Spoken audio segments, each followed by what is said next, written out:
अस्सलाम वालेकुम। उम्मीद है आप सब खैरियत से होंगे और मेरी दुआ है अल्लाह पाक हम सबको सेहत, हिदायत और आफ़ियत के साथ रखें। आज के व्लॉग में कुछ बहुत ही ज़रूरी बातें आपके साथ शेयर करने जा रही हूँ और साथ ही साथ एक बहुत ही ज़बरदस्ती रेमेडी है, नेचुरल एंटीबायोटिक हम घर में कैसे बना सकते हैं।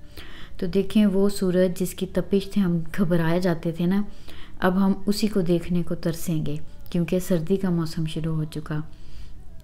और कहा जाता है कि कायनात में जो तब्दीली है ये कायनात का हुस्न है।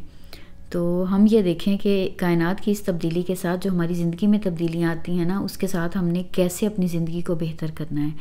कुछ बेहतरी हमें अपनी रूह में लानी है, अपने अल्लाह के साथ ताल्लुक़ में लानी है, और कुछ हम अपनी दुनियावी जो फ़िज़िकल लाइफ है, हमारी जिस्मानी सेहत है, उसके बारे में भी हमने ज़रूर कुछ तब्दीली लानी है क्योंकि हमारा लाइफ़स्टाइल और रूटीन हर चीज़ चेंज हो जाती है मौसम के बदलने से। अगर हम सबसे पहले अपनी रूह की बात करें तो उसमें सबसे पहले ये है कि हम इसको गनीमत समझे। छोटे छोटे दिन हैं, पता भी नहीं चलता, दिन भर में काम जल्दी से समेटते हुए दिन ख़त्म हो जाता है। तो शाम में हम रात की फ़ुर्सत को गनीमत जानें, हम अपने ज़िक्र को, कुरान की तिलावत को, इन चीज़ों को बढ़ा लें, लंबे सजदे करने वाले बन जाएं। और रात की फ़ुर्सत जो है ना, उसमें हम थोड़ा सा वक्त ज़्यादा बढ़ा लें अपनी इबादत के लिए। और दूसरी अहम तरीन चीज़ जिससे हम फ़ायदा उठा सकते हैं, अपने ईमान को मजबूत कर सकते हैं, वो है रोज़ा। रोज़े रखे जा सकते हैं, जो क़ज़ा रोज़े हैं वो भी और नफल रोज़े भी। तो ये बात हो गई कि हम अगर थोड़ी सी चाहें ना तो इस सर्दी के मौसम से बहुत फ़ायदा उठा सकते हैं। और सर्दी के मौसम में वज़ू करके फिर इबादत के लिए खड़े हो जाना, ये अल्लाह को बड़ा पसंद है। तो एक तो ये हम करेंगे, इंशाल्लाह इससे फ़ायदा उठाएंगे। और दूसरा, अगर हम अपनी सेहत के लिहाज से देखें तो मौसम के बदलने से ही हमें अपनी ख़ुराक में वो चीज़ें शामिल करनी होती हैं जिनकी हमारे जिस्म को ज़्यादा ज़रूरत आती है। उनमें सबसे पहले तो प्रोटीन्स हैं, उसके लिए सबसे अहम जो है ना वो है अंडे। एग्स को आपको पता है कहा जाता है कि ये सुपर फूड हैं, तो जिस भी शक्ल में खाया जाए, बॉयल्ड एग्स सबसे ज़्यादा हेल्दी है। लेकिन अगर हम उसको जिस भी शक्ल में बनाते हैं ना, तो ये है कि अगर हम ऑमलेट बनाएं या उसको जब भी अंडे को कुक किया जाए ना, तो उसको लो हीट पे करें ताकि उसके न्यूट्रिएंट्स जो हैं वो ज़ाया नहीं हों। तो अंडे ज़रूर अपनी डाइट में शामिल करने हैं। उसके बाद फ्रूट्स हैं, खा वो फ्रेश फ्रूट्स हों या फिर ड्राई फ्रूट्स हों, जिस भी शक्ल में हों, क्योंकि ये हमें बहुत सारे विटामिन्स देते हैं। और जो सिट्रस फ्रूट्स हैं वो तो ज़रूर हमें चाहिए होते हैं विटामिन सी के लिए। और धूप में बैठना भी ज़रूरी है विटामिन डी के लिए। इसके अलावा हमें जो मैंगनीज़ चाहिए, फिर हमें जिंक चाहिए। इन सारी चीज़ों के लिए भी हमें जो नट्स हैं ना, ड्राई फ्रूट्स जो हैं, ये हमारी सारी जिस्म की ज़रूरियात को पूरा भी करते हैं और फिर हमें सेहतमंद भी रखते हैं। उसके अलावा जो हमें चाहिए, फ्रूट्स का जो बात कर रही हूँ, बेशक इसके हम जूसेस बना लें। वाटर इंटेक भी हमारा जो है ना वो कम हो जाता है, तो अगर हम स्मूदी बना लें, शेक बना लें या जिस भी शक्ल में इसको यूज़ कर लें तो वो हेल्दी है। तो फ्रूट्स को ज़रूर अपनी हमने डाइट में शामिल रखना है। फ्रूट्स के बाद जो चीज़ आती है वो है सूप, बोन ब्रॉथ, हड्डियों की यखनी। ये बहुत अच्छी है बच्चों के लिए और जो हमारे बुज़ुर्ग हैं, बड़े हैं, उनके लिए।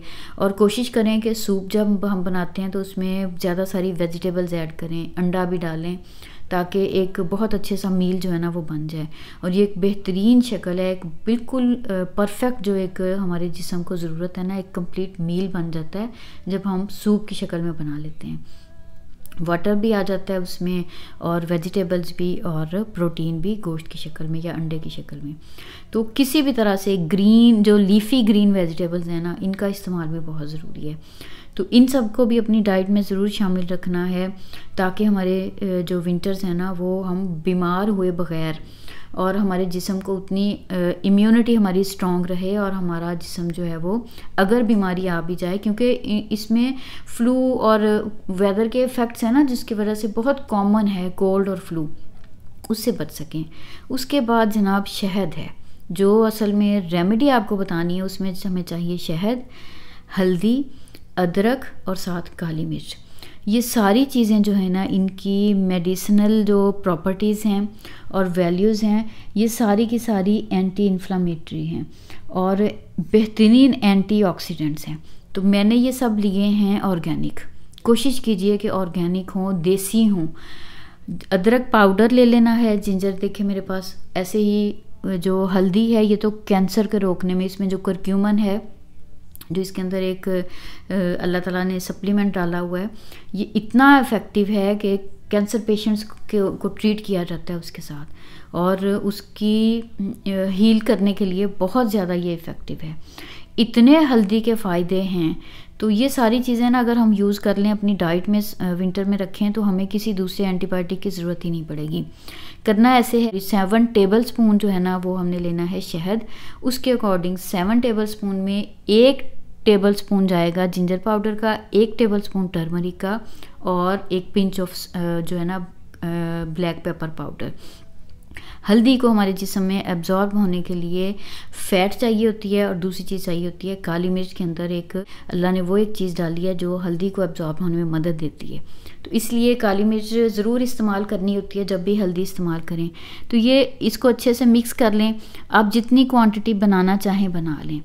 तो नहीं भी कर सकते बेशक उतना बना लें जो 3 दिन यूज़ कर लें। दूसरा एंटीबायोटिक नहीं खाएंगे, बस इसको ले लें। बच्चों को देना है तब भी दे लें। और सिर्फ 1 चम्मच इसका जो है ना वो आप, जैसे हम कोई सा भी कफ सिरप लेते हैं, कोई भी हम चीज़ खाते हैं ना, उसी तरह से मैं कहती हूँ मेडिसिन समझते हुए इसको खा लें। इनमें हर एक चीज़ जो है ना उसमें अल्लाह पाक ने बहुत ज़्यादा शिफा रखी हुई है, और ये सारे के सारे ही नेचुरल एंटीबायोटिक्स हैं। आपको पता है, हल्दी भी, अदरक भी, शहद भी, तीनों चीज़ें ही। इसलिए जब हम इनको मिला के यूज़ करेंगे तो ये बेहतरीन होंगे। और जो हम हमेशा से सुनते आए हैं ना, जिसको हम कहते हैं गोल्डन मिल्क, हम कहीं पे चोट लग जाती है किसी के, कोई बीमार होता है तो कहा जाता है इसको हल्दी वाला दूध दिया जाए। तो बिल्कुल हम दूध को अच्छे से बॉईल कर लें, और इसी का 1 टेबल स्पून जो हमने ये रेमेडी जो एक बनाई है ना, नेचुरल एंटीबायोटिक अपना बनाया, इसी का 1 चम्मच उसके अंदर मिक्स करके पी लें। आप यकीन कीजिए इतनी सुकून की नींद आएगी ना। हर तरह का आपका जो अगर चेस्ट इन्फेक्शन है, कोल्ड है, फ्लू है, ये सारा का सारा ठीक हो जाएगा। उसके बाद डाइट में कोशिश कीजिए कि हमने जो फ़िश है ना ये ज़रूर ऐड करनी है अपनी डाइट में विंटर्स में, क्योंकि ओमेगा 3 जो फैटी एसिड्स हैं ये हमें फ़िश से मिलते हैं।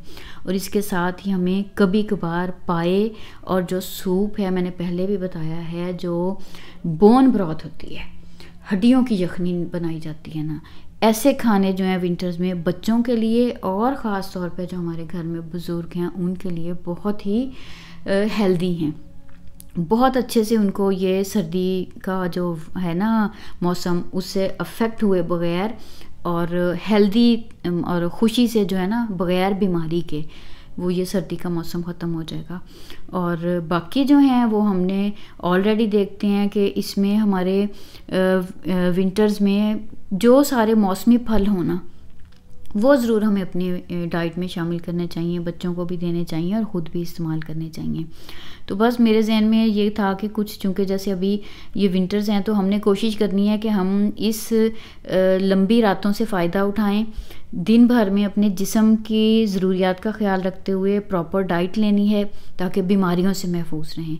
देखिए काम सभी होते हैं ना, बच्चों ने स्कूल भी जाना है, जो जॉब पे जाते हैं उन्हें जॉब पे भी जाना है। तो जब इन चीज़ों का हम ख्याल रखेंगे तो फिर हमारी जो सेहत है वो अच्छी रहेगी। और सबसे बढ़कर ये होता है कि इम्यूनिटी बूस्ट रहती है, बीमारियों से लड़ने का जो हिम्मत है ना, जिसको हम क़ुव्वत मुदाफ़त कहते हैं, वो अच्छी स्ट्रॉन्ग रहती है। तो फिर इंसान जो है बीमारी से आसानी से मुकाबला कर सकता है अगर वो बीमार हो भी। तो इन सारी चीज़ों का ख्याल करें। गर्म पानी का इस्तेमाल बहुत ज़रूरी है, कोशिश करें कि हम गर्म पानी का इस्तेमाल करें। और कैफ़ीनेटेड ड्रिंक्स जो है ना, चाय कॉफ़ी, कोशिश करें कि उनको हम कम ही कर लें।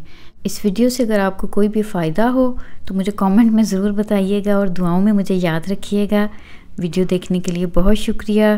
तो बस आज की वीडियो मेरी यही थी। मिलती हूँ किसी अगली वीडियो में। अल्लाह हाफिज़।